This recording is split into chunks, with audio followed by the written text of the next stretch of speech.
ole voini chuan day2 na kan zir don ni a ngun takin longa tha ula video hi alo application akan en tur omreng don ni ti kha lo thebok taila day2 na hi chapter 1 khani a chu lekhabu luizo kha in lo mangai ro chon kha in lo mangani ro chon kha chu adik lova lekhabu tharni kum lama po kan man to kan han mang don ani day2 hian nimin nisom ni pariat atanga nisom thum pakhat thleng huam don ani ti kha hriata ila tin kan soi thei hir takin test kha day 1 le day 2 atangin nei ani dona chu monday jana kan test don ani day 1 le day 2 tangin le zirla ai kalang whole number le numeral number te kan zir don ni number chi sang tam ta go ma pdf file karon thona whatsapp karon thona khan in lo mu to anga definition pathum kan neya natural number te hi nge ni whole number te numeral number te hi nge ni ti kha definition an niya kan han karon pe te chon niya natural number chu number pakhat tanga in tran achung lam jong kha natural number ani 9 hi natural number ani m 500 hi natural number ani m kan te chon ni vekani one chin chung lam ani wangin panina whole number chu zero tanga in tran achung lam jong beka anni ve tunga tin numeral chu number chia thei chi ang shim entirnan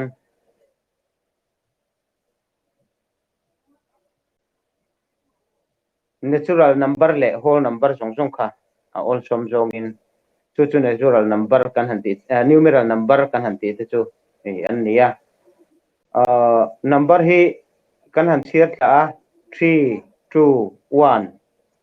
ti in kan han chiat tha zela 0 noya kan la le a minus 1 noya la le a minus 2 khala minus 1 minus 2 ti ho kha tenge number tam a number claim a piang kha number lian an ni ti tai da chiang ome minus 100 hi minus 1 a in ate zo minus 1000 hi minus 1 a in te zo ti hretai la tuna chon indian system kan zir don to ani indian system kan ziranga indian system a chuan number chin hi number hi chi ni in system pa ni in an soi thina heti hian ti teng indian system le international system in indian system a chuan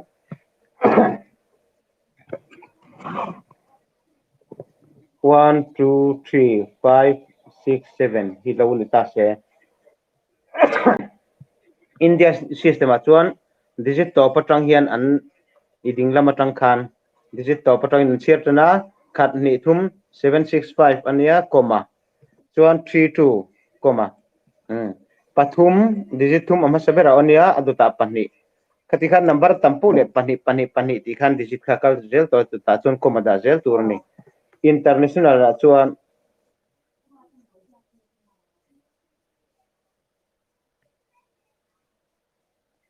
le international a chuan 765 patang hi digit kan sirang pathum zelin khatni thum anita comma khatni thum comma ani le a ti khan hei anoi zo hi international system ani a achung zo hi indian system ani a indian system hi tuna kan sir lai tur chu ani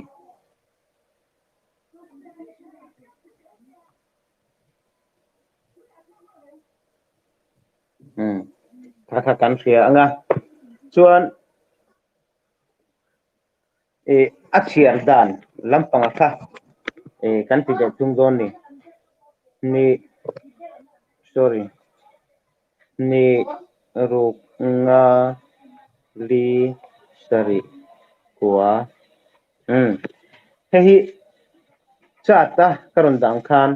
hei ones ania ama seber hi adota tens ania adota hundred ania adota thousand adota 10,000 adota lek hei comma 1 2 3 comma 1 2 comma 1 2 1 2 1 2 comma zelani takin kan mo tihan number kan share don ni 2 hi kan han share mo seber nga 2 lek ani maya chon 65 hi tam takin kan tiam lo chin kan boy na thin ani tani 10,000 ti om box ya kan tia amar chu a om na mun 65 om na mun hi 1000 huna om ani hei hemi 1000 huna hian chu wa chuan 60 ka chiar a chiar an tor chu 65,000 ti tur ni 10,000 ti khalam ri ka ngai to lo 65,000 chuan adot le 479 kha kan chiar dan an chiar dan mi ten an chiar dan ani chuan ti la hian hriat tur ti asena karon tar ran kha number kan je in number ming kan je in awatin kan je in etian 2 lakh comma 65,000 comma tiang chi kha angai lo comma om tur ni lo ani 2 lakh 65,479 ti kha achiar dan tur chu ani tani ti kha na je dan te achiar dan te po kan seto tura ngai ta ila thange chuan tuna chuan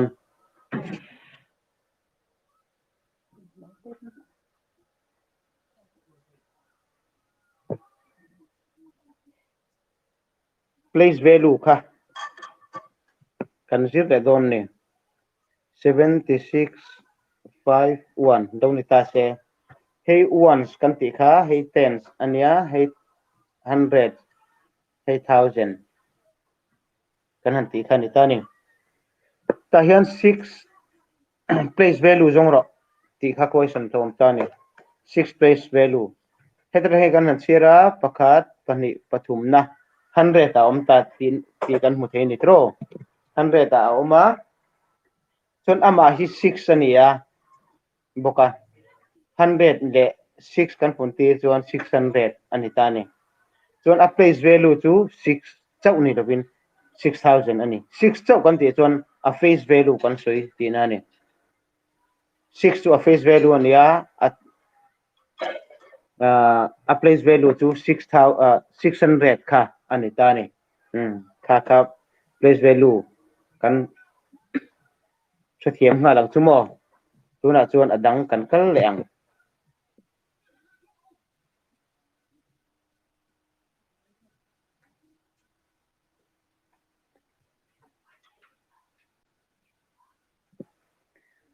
expanded form kan ti mo expanded form in kan kal le dona expanded form ti chu om zia chu tilian alian zonga siam asei zonga siam te po kan ti chu alian zongin atam zongin kan expand don ni chu kan han zir ho le don ni expanded form kalang o expanded form a chuan entinan ni rup nga li ti le tap mai o number du kan siam mayang hey 1 sonia hey 10 sonia hey 100 ania hey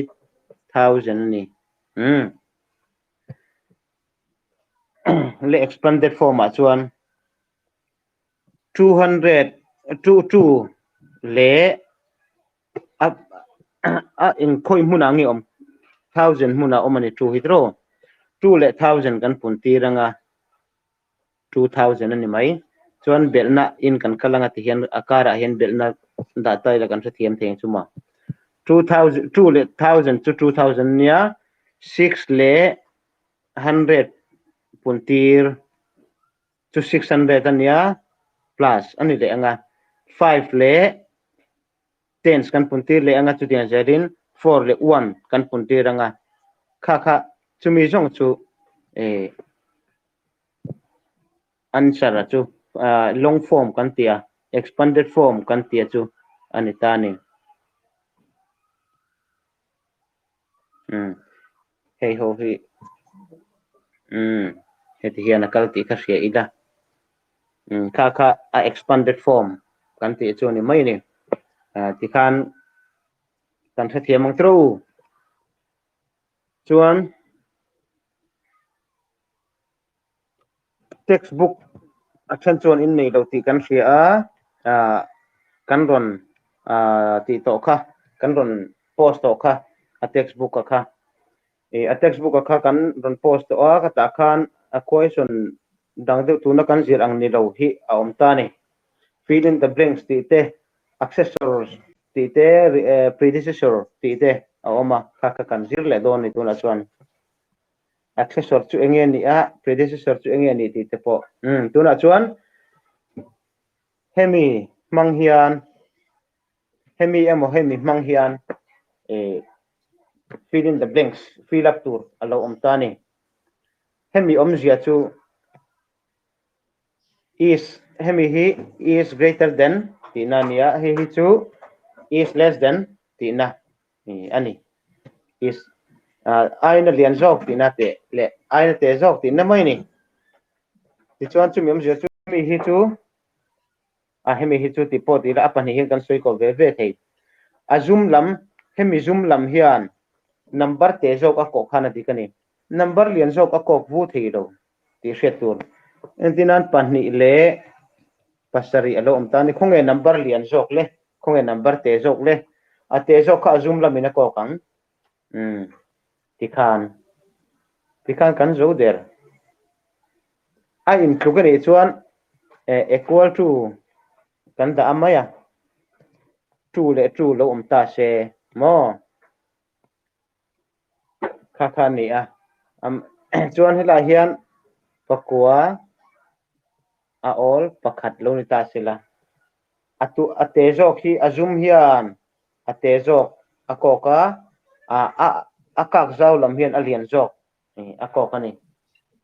kan tha thiamang tro ti chuan predecessor kan soi leang predecessor chu amma ami ma chi ami number kha ani mai entinan pakhat ma chi hian a predecessor nge niang 0 a om ma chi chuan anu chi a chuan pani a om hei predecessor ania hei a number kan ti kha ni a hei successor ani azui tu chi a dot tu chi kha pakhat dot chi enge om pani roll number 1 dot chi a enge om roll number 2 kha a successor ani a predecessor atu ta hi chuan 0 ani ta ni chuan successor le predecessor chu kan tha thiam mai chu ti jong kha kan zir lai vo in kan zir lai ania kha in lo thiamanga in lo ziranga uluk takin number sang sang te po in lo te sinanga alian zo le te zo kan ti te expanded form kan ta ti te place value ti te po kha number sang sang mangin in lo test in lo mani le mani kha in lo in test vel don nia in soyang khan zana thotan zana kan test don ni kha ta khan day 1 le day 2 kan test dona day 1 day 1 zir like kha in nei lo in to mai thei chumi ne ro chon min ron dir le nga amara chu nei lo in karing lo in copy vek tun karinga copy vek zel turani ti kha ria ila thange bye bye vek